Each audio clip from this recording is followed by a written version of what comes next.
Human rights, kung wala kayong pagmamalasakit sa kapwa-tao ninyo, wag mo akong isali sa inyo.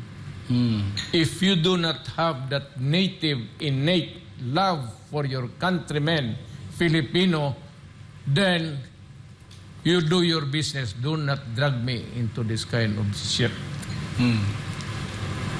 It pains me deeply as a Filipino to di na ninyo alam ang basta inyo, sige bilang dyan kung ilan ang namatay. God, what do you think of government forces, the military and the police? All idiots? SMNI. Truth that matters. Mayor, in your 6 years as our former president, you have many cabinet meetings. What can you remember as one of the most remarkable, humorous ba or otherwise? Okay, I'll tell you. This is the truth. And you can check it out. I'm just an ordinary student. Maybe below average. Because I had a hard time passing grade. You know, my classmate and my childhood friend was my neighbor is Carlos Dominguez III, the finance secretary. Yung kindergarten pa kami, valedictorian talaga yun siya hanggang high school. But I got out of Ateneo. Maybe I was not good for them. Second year ago, I graduated somewhere in the province.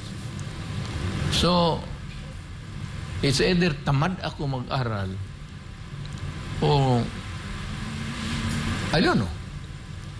Baka mahina rin talaga ako. But if you think of an instance, I was laid back cabinet meeting. We were discussing. Kasi yung mga cabinet members na military, they are on one side of the long table. Nandoon sila lahat. Lorenzana, National Security Advisor, and some good soldiers and policemen na kinuha ko because they are proficient, they follow orders, and they don't debate with you. But if you talk for this director and you have this program or plan or platform, he will have so many, you say, mayor, gano'n. So, can't you just decide if... Kaya gusto ko itong mga military, but most of them were the bright ones. Lorenzana was your classmate in Notre Dame sa Parang. He was the defense secretary. He is very bright. He's a military man, a PMA graduate. And he was also doing duty work here in Davao City. So I got to know him. Lahat yan sila puro either valedictorian, cum laude, graduate of the National Science. And dito naman sa tabi ko, Sunny, valedictorian, yung valedictorian sa law school namin sa eskwelahan ko, yung sa Secretary of Transportation, si Tugadi, was also a valedictorian and debater of my school. At saka dito sa tabi ko, si trade minister ko, si Kose, who is the energy, talagang puro bright, including Attorney Calida.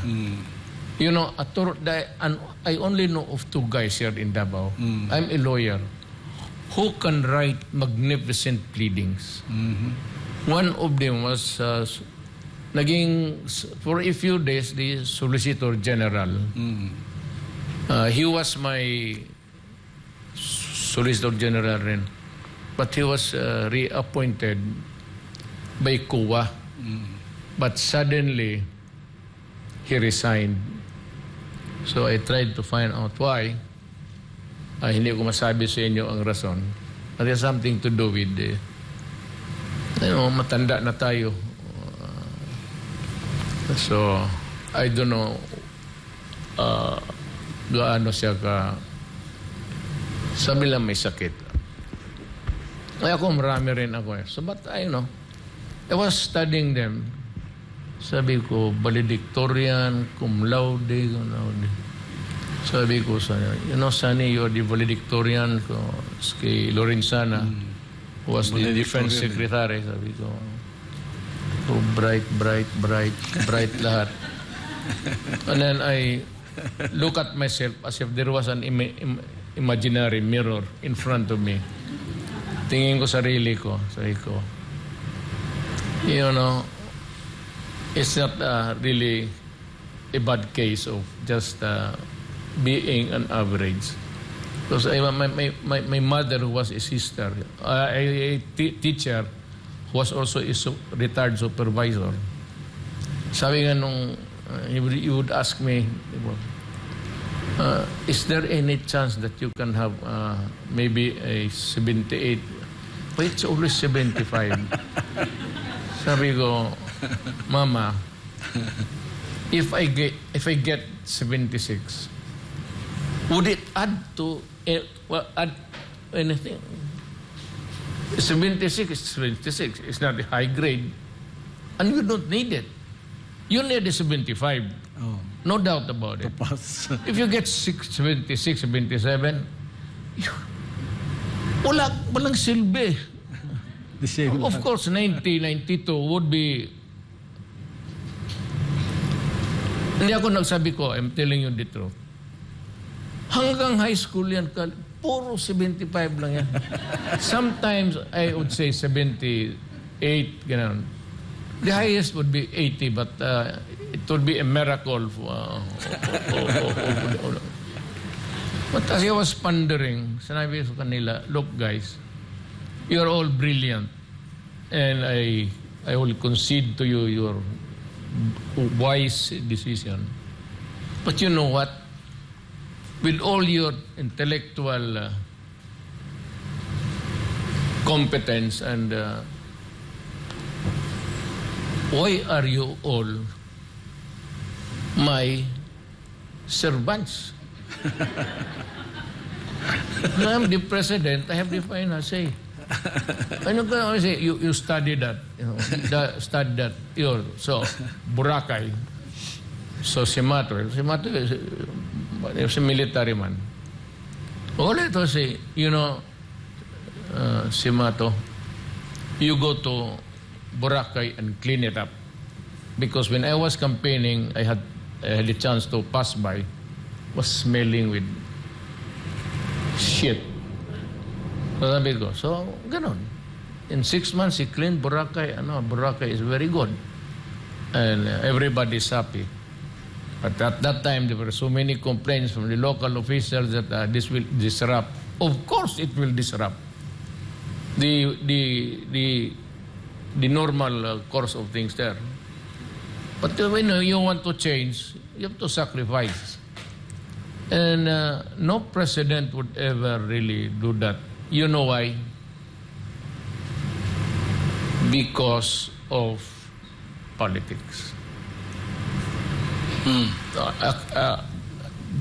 In the past, used to have a re-election. So they would never do anything that would offend the population or the local officials, the mayors and governors. Because boto yan eh. So, careful sila. Or, if you are there and you might want to support or strengthen your backyard because one day you will step down. And so you don't want to offend anything. If that is your frame of mind, walang mangyari. So, let me be very clear to the human rights. Sabi ko na ito sa kanila, since when a crime for a president to threaten the criminals, when I do not destroy my country because I will kill you, and do not destroy our children by feeding them with drugs because I will kill you. Nothing could be as clear or clearer than, if I may, Pastor, Yes, I might yes, Mayor. want to continue. Nandito na rin tayo sa world stage. Yung human rights. It's very easy for them to say that there were so many persons killed, almost 7,000. Well and good, if you insist. Sige, pangalan. Juan de la Cruz died last night by gunshot wounds. Assuming that he was really killed or there was a gunfight, kindly look at the second page of your document or turn it back and start to read. Who was this criminal killed? Me? I'd be cruel and brutal in my language. To me, they're just a carcass. You destroy my country because every time you sell drugs, you destroy a family. You know, if you have an enemy, all you have to do in this country is to get one of the children addicted to drugs, feed them with drugs, and that family becomes dysfunctional. Now, I would like to ask you better answer me. How many families, because they go home to their families, so how many families would become dysfunctional because of the drug trafficking? Alam mo, pag, when there is a, God, I forbid, huwag sa inyo mangyari. That family becomes wala na, it's all hell. Magdakaw ng, they steal first with your things, the property of the family, the car, minsan they would destroy the drawers of their mother or father and get the jewelry and pagbili. It starts there and the family, I said, becomes dysfunctional. Perpetual problem. Okay lang yan. Basta mayaman. O bagay, but still, galit ako. Itong mahirap ngayon, itong mga taga-Tondo, itong taga-Boulevard, itong ilang pamilya nasisira dyan. At one night na pagbili, one single person will have to contaminate another person so that he can have an income to support his addiction. And it goes like internecine. Pag ano yan, contaminate one, then the other one would contaminate.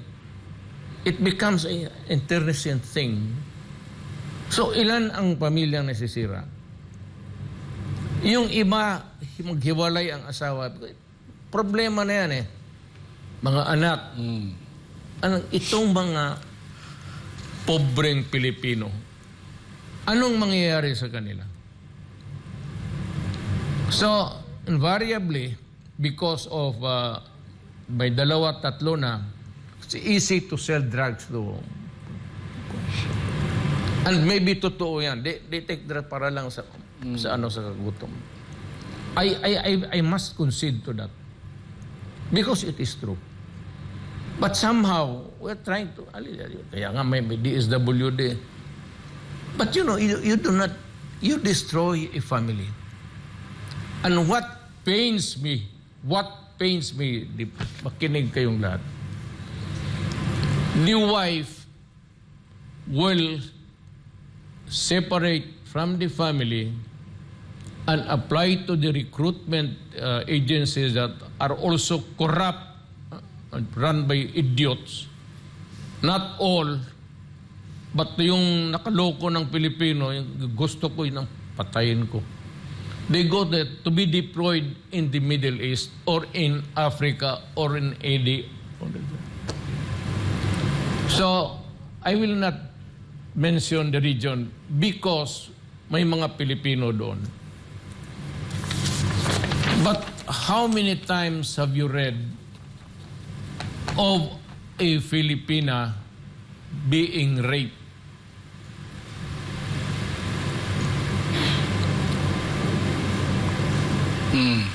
How many Filipino or Filipina, if you may, na they commit suicide. They do not go out in the streets and have themselves bumped by a car or run over by the train. They will just run and jump into the... Why? Because the door is locked. So, tumatakbo na. How many? Lahat na, nakita mo na, jump over the... Many times nabasa ninyo kayo mga Pilipino. Maybe they can no longer stand the... I'll tell you this. When I was mayor, there were about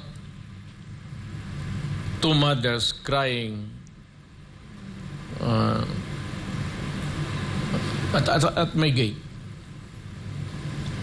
So my wife, which was an early morning, went out and said, she wakes up early.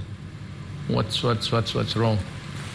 And said that their daughters were arrested for distributing rosary. Well, in the first place, they should not have done that. It could be a crime in some other jurisdictions. So I said, I'll do something about it. So I started to call our embassy in that place to ask questions. Ayun nga eh. So,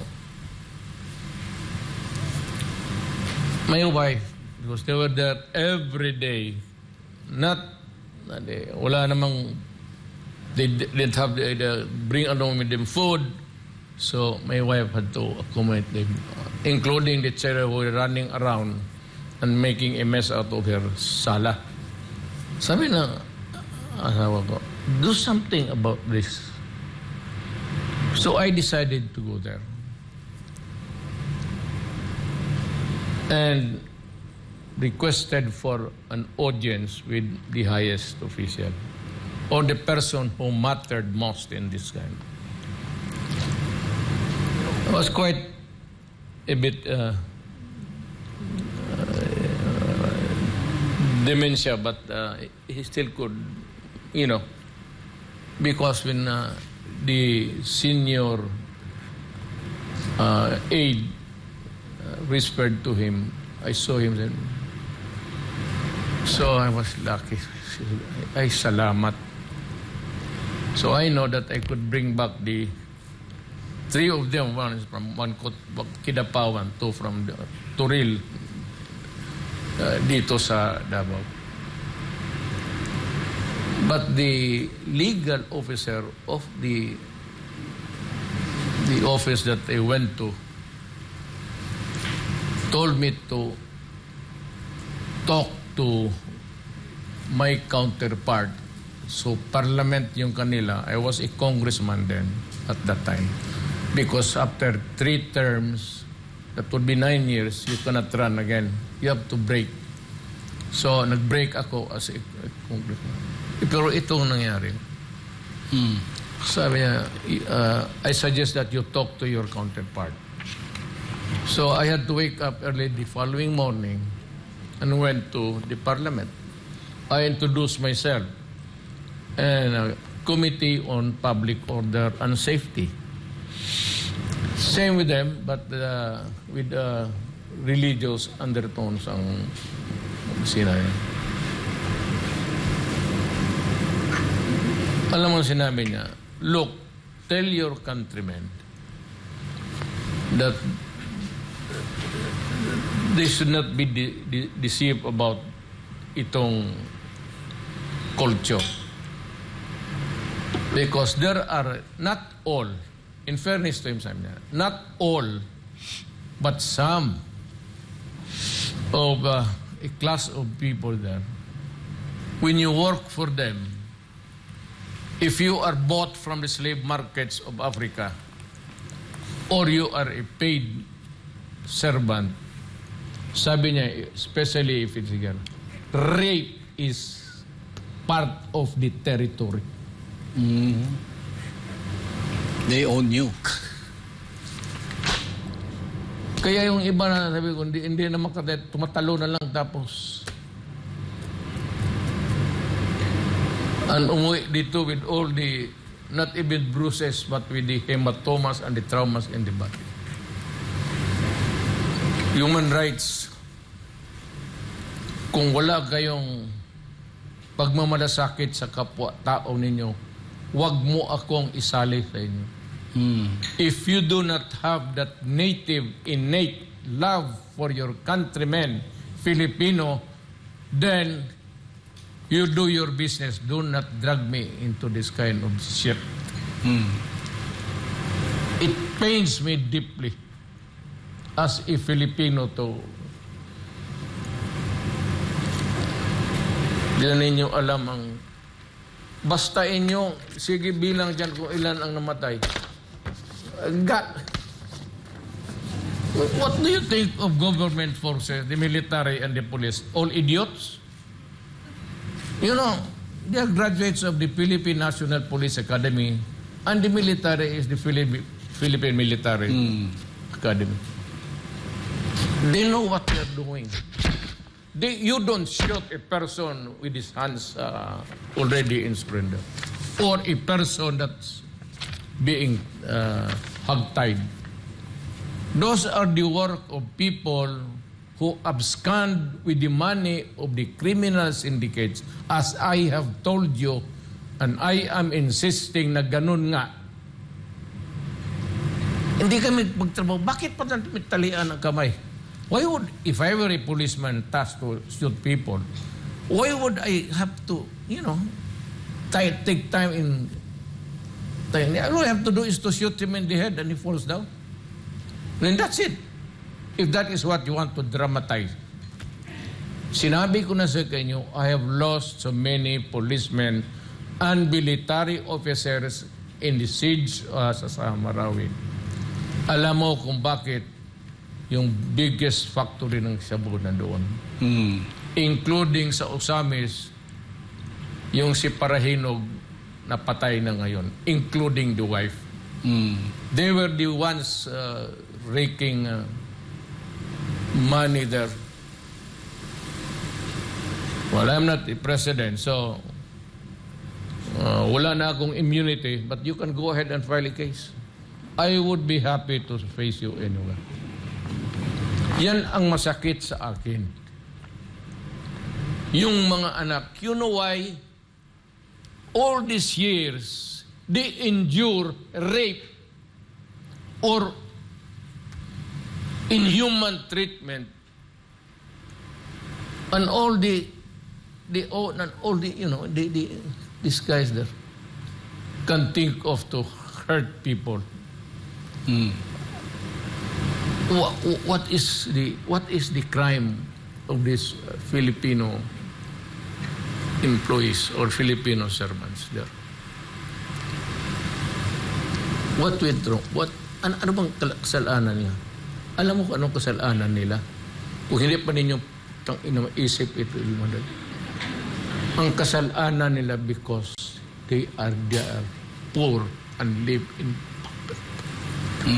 that's why they have to work and they send money to the family, hoping that the family would remain, at least a family home is there, and they can eat, or some money, more money to educate the children. But after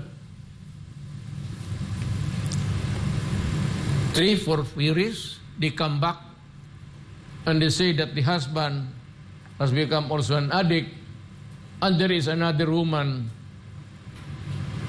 in the family home.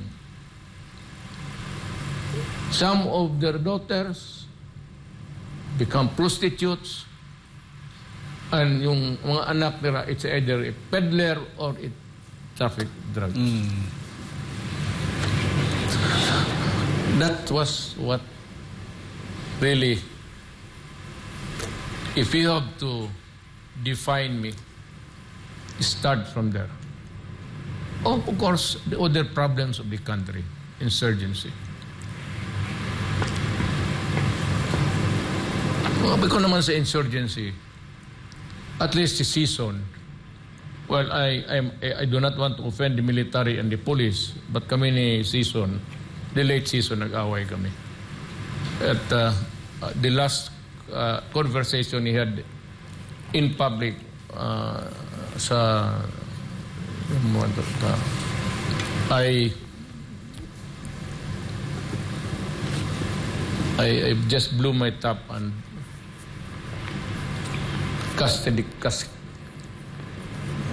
trim all the cuss words. So I'm sorry, he's not around. Pero yun na. Pero itong at least season or at least itong mga taas, they are fighting. What are they fighting for? It's a principled fight.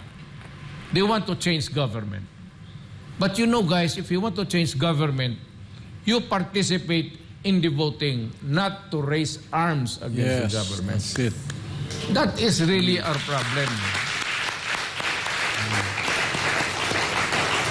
Me, I want to change government if there is enough power someday, somewhere.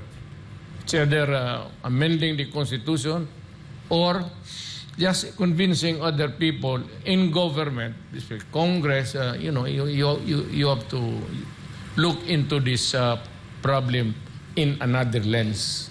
Not the ones, not the popular, parang ganun. Yan ang ano ko sa... You drop your weapons, form a party, and I will gladly join you. Land reform, corporate sharing, whatever. I promised you, when I run for the presidency, anong sinabi ko? I will fight drugs. It's destroying our country. I will fight criminality. You know, these idiots, some of them are already in the heavens. I know what kind of heaven, I really do not know. They are there because sabi ko, kidnapping, even after the family had already paid the ransom, pinapatay pa din. You know, if you do that, it will not make me happy. If you rape a child and kill, or if you rape a woman and rob her and kill her, tell me a president who would be happy with that. Me, I'll be sad. So, I will make you sad.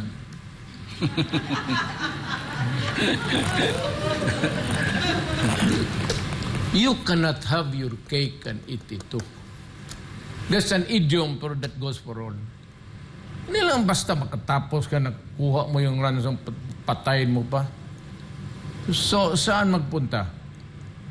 File a case in court now? We have a corrupt government. I am admitting it, even during my term. You can buy the police, you can buy the military, you can buy the governor, mayor, judge, and even your case. Merong ang problema, yung mga police na sa droga, sinabi ko na sa inyo noon pa, do not go into that business because you will be the first to go.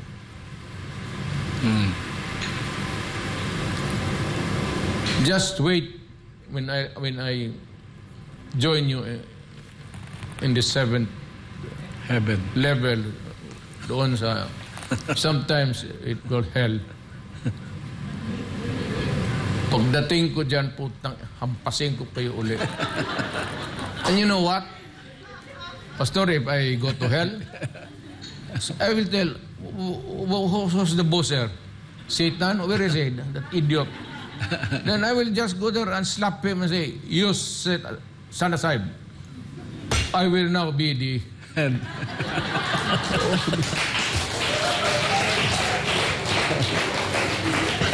Then I would say that, all the idiots there, by the way, all the beautiful women are there. In hell. Karamihan sa magaganda. Sa hell yan. Kasi doon man ako pupunta. Not because na... Subscribe to SMNI News Channel and turn on the notification bell to keep you up to date. Also visit our official social media accounts and join our community on Viber and Telegram.